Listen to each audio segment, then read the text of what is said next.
Olá, meu nome é Renata Coutinho, eu sou mestre em Direito do Trabalho pela PUC de São Paulo, doutoranda em Relações do Trabalho, Desigualdades Sociais e Sindicalismo na Universidade de Coimbra, e hoje eu estou aqui a convite do Instituto Nacional de Pesquisa e Promoção de Direitos Humanos, um instituto do qual eu tenho a honra de fazer parte, para fazer uma recomendação de leitura.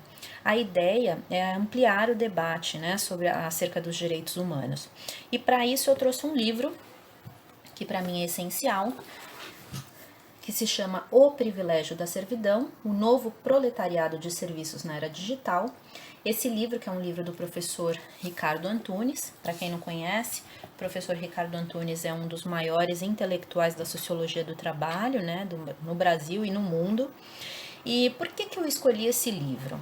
Bom, esse livro eu acho que ele é fundamental para quem quer compreender as transformações que vêm ocorrendo no mundo do trabalho ao longo dos últimos 50 anos, ou seja, desde o final da década de 60, início da década de 70 até os dias atuais.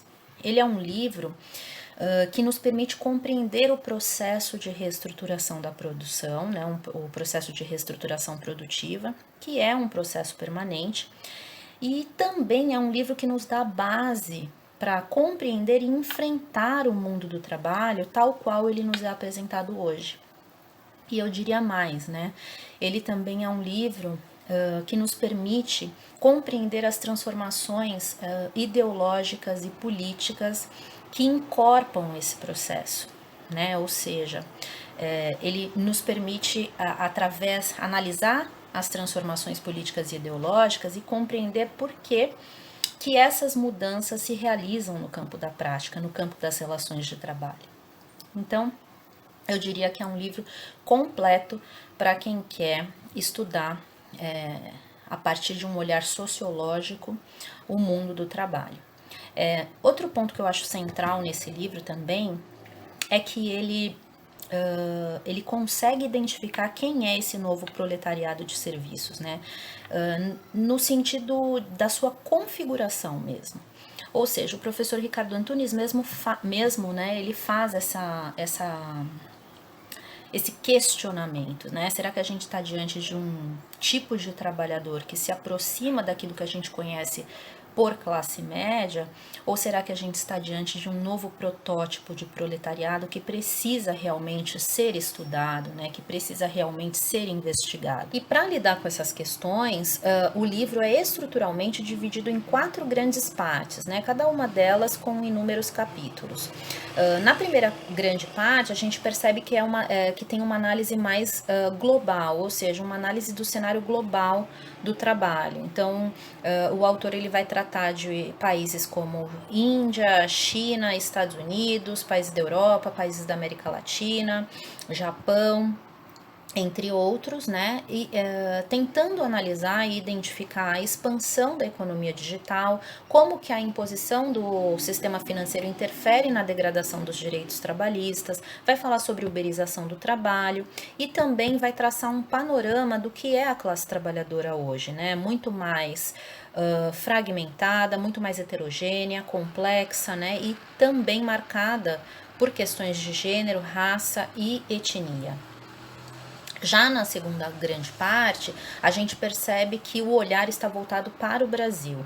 Então, na segunda grande parte, o autor ele vai fazer um esforço para analisar questões de como a legislação protetora do trabalho se desenvolveu e como que ela também foi devastada, está sendo devastada. Então, vai tratar de maneira muito aprofundada do processo de precarização do trabalho aqui no Brasil, dos seus principais instrumentos e dos seus também e dos principais vilipêndios, que atingem a classe trabalhadora. Então, aqui a gente vai ter uma análise sobre terceirização ampliada, sobre desregulamentação do trabalho, sobre flexibilização acentuada das relações de trabalho, enfim.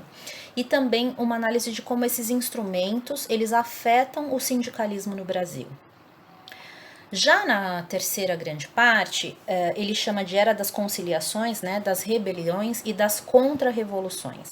Nessa parte, eu diria que é uma parte mais conjuntural e política, né? Eu diria que aqui a obra, ela tenta apresentar o que? Uma fenomenologia da crise brasileira.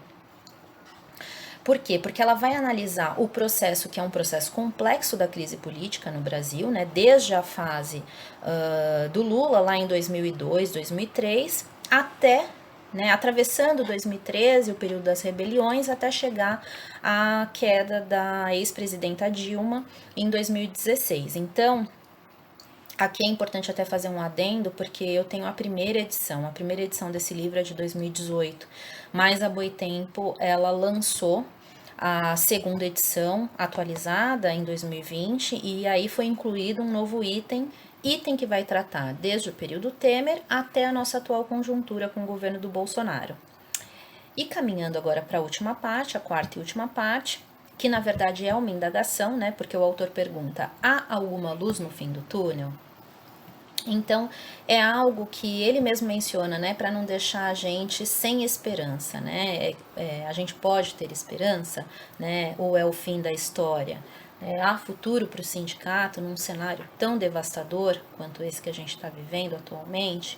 Então, o autor aqui ele vai deixar algumas ferramentas, né, para o movimento sindical e para a classe trabalhadora, e vai dizer que o nosso maior desafio é o desafio da emancipação, né? Ou seja,